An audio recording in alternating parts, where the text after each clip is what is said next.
మామూలుగా ఈ మధ్య ఇంకో వీడియో కూడా చూసాం. అంటే బిగ్ బాస్‌కి వెళ్తారు అది ఏంటి అది మామూలుగా జనరల్‌గా ఇప్పుడు ట్రెండ్ అవుతుంది అలాంటి వీడియోస్ అని పెట్టారా?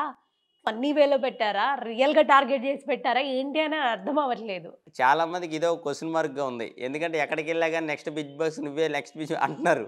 నాకు ముందు భయం పట్టుకుంది. ఎందుకంటే ఇంత ముందు సీజన్ చూసాం. ఆ! ఉల్టా పల్టా అని చెప్పి ఎంత ప్రమాదకరంగా మారిందో. నేనేంటంటే ఒకటి బిగ్ బాస్ లాంటి ఆఫర్ వస్తే ఎవరు వదులుకోరటి. కానీ నేనెందుకు స్టార్ట్ చేశానంటే నా మైనస్‌ని ఎలా బయట పెట్టాలి? అన్నా నేనన్నా నెత్తి మీద బొచ్చులేని ఆల్ ఇండియా ఎందుకన్నా అదేనన్నా మీ అందరికి తలపు తెప్పించేవాడినన్నా అంటూ ఇదలా లేపేవాడిని. నన్ను మీరు బిగ్ బాస్ 8కి పంపిస్తే ఆ బిగ్ బాస్ వాళ్ళు ఇచ్చే డబ్బులతో నెత్తి మీద ఒక విగ్గు కొనుక్కుంటానన్నా అని చేయడం మొదలుపెట్టా.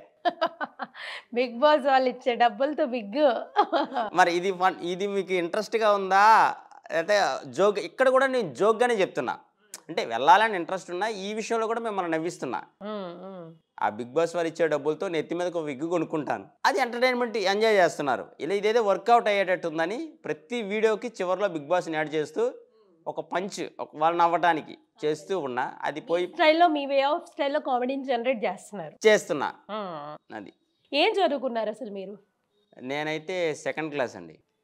నిజం చెప్పండి. నిజమే సెకండ్ క్లాస్ అండి. అవునా? ఎక్కడ శ్రీకాకుళమేనా? శ్రీకాకుళంలోనే చదివాను. 22 ఇయర్స్ బ్యాక్ ఇక్కడికి వచ్చాం. ఇక్కడికి వచ్చిన తర్వాత ఇక్కడ డాన్స్ నేర్చుకోవటం ఇదే లైఫ్. తర్వాత ప్రజానాట్యం అంటే ఒక నాటక రంగం ఉండేది. నాటకాలు సమస్యల మీద నాటకాలు వేసేవారు. ఎర్రజెండకు సంబంధించిన ప్రజానాట్యం అంటే ఒకటి ఉండేది. దాంట్లో నాటకాలు నేర్చుకుంటూ స్టేజ్ పర్ఫార్మెన్స్లు ఇస్తూ ఒక డాన్సర్గా చేస్తూ అక్కడి నుంచి ఒక ఆర్టిస్ట్గా టీవీలో చేయాలి అని అందరూ చుట్టుపక్కల కొంతమంది నువ్వు అక్కడ ఉండాలి అక్కడ ఉండాలి అనేవాళ్ళు కొంతమంది, అసలు నువ్వు అక్కడ పనికిరావు ఇక్కడే ఉండాలని కొంతమంది, ఇక్కడే ఉండాలనే మాటలు పక్కన పెట్టి అక్కడ ఉండే వాళ్ళ మాటలు తీసుకున్నాను. వాళ్ళు అనుకునే దారిలో వెళ్ళాను. ఈరోజు సక్సెస్ అయ్యాను. సో ఇప్పుడు ఈ జబర్దస్త్లో మీకు ఎవరైనా ఇప్పుడు కాల్ చేసి నాకు కొంచెం అన్న ఇట్లా ఇబ్బందిగా ఉంది ఏదైనా హెల్ప్ చేస్తారా అంటే హెల్ప్ చేసే పర్సన్స్ ఉన్నారా? అంటే పర్సన్స్ ఉన్నారంటే నేను ఎవరిని కూడా ఇంతవరకు హెల్ప్ చేసే వ్యక్తిగా అక్కడ కనిపించలేదండి. వాళ్ళకి నేను ఏంటంటే వీడికి ఏ ప్రాబ్లం లేదు, వస్తాడు మంచిగా మాట్లాడుకుంటాడు, పొరపాటు నేను చేసినా కానీ వాళ్ళు ఏంటంటే వీడేదో మళ్ళీ రీల్ ప్లాన్ చేశాడు ఈ హెల్ప్ అని చెప్పేసి మళ్ళీ వీడు ఏదో ఇది కూడా ఒక నటనే అని అనుకుంటారే కానీ నిజంగా నాకు హెల్ప్ అని అనుకోరు.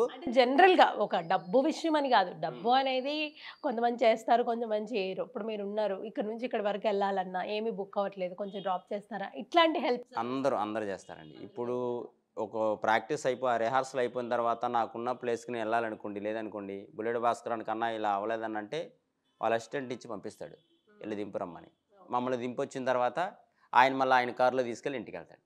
అలాగే మన నోకరాజ్ అన్న కావచ్చు, ఇమానియల్ అన్న కావచ్చు, వీళ్ళ జాతిరత్నాల్లో నాకు ఎంత సపోర్ట్ ఇచ్చారు నేను అసలు మాటల్లో చెప్పలేను.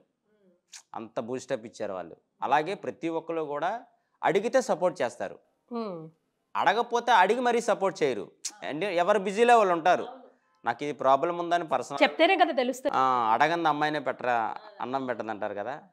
నేను వెళ్ళి అన్న ఇది నాకు ప్రాబ్లం అంటే బిజీగా ఉన్నారనుకోండి కొంచెం బిజీ తర్వాత మాట్లాడదాం అంటారు.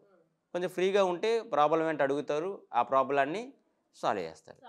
ప్రతి ఒక్కరు మంచి మనసుతో ఉంటారు. అంతకన్నా ఎక్కువ ఏం కావాలి చెప్పండి.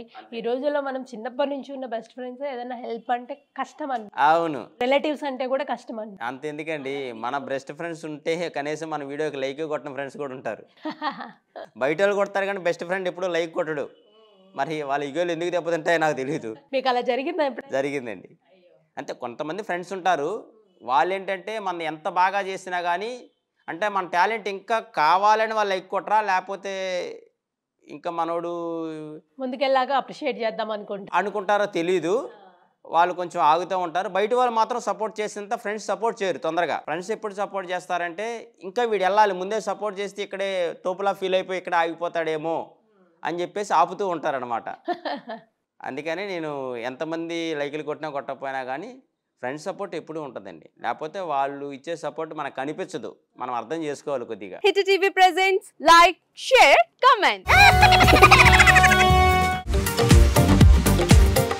టీవీ వాళ్ళకు కూడా నేను ఒక సర్ప్రైజ్ ఇద్దాం అనుకుంటున్నాను. మీరు మాత్రమే జెస్సీ ఎందుకు అయ్యారు? ఇలాంటి అమ్మాయిలకి పిలవడానికి బాగుంటుంది. చందు సాయికి like you and have a జనాలకి ఒక పేరు నచ్చిందంటే దీనికి ఒక ప్రాసెస్ ఉంటుంది. ఎందుకు బాక్స్ డైరెక్ట్కి వెళ్ళిపోదాం. ఏదైనా ఒకటి మర్చిపోయినావా నువ్వు? ఏం మర్చిపోయావు? ఏదో ఆ టైంకి మన సుడి బాగుంటే ఎవరన్నా చూపిస్తే రాయగలం కానీ డోర్ టు డోర్ సేల్స్ చేసేవాళ్ళు. శారీ వస్తుంది కదా, శారీలో వెనకాల కట్టుకుని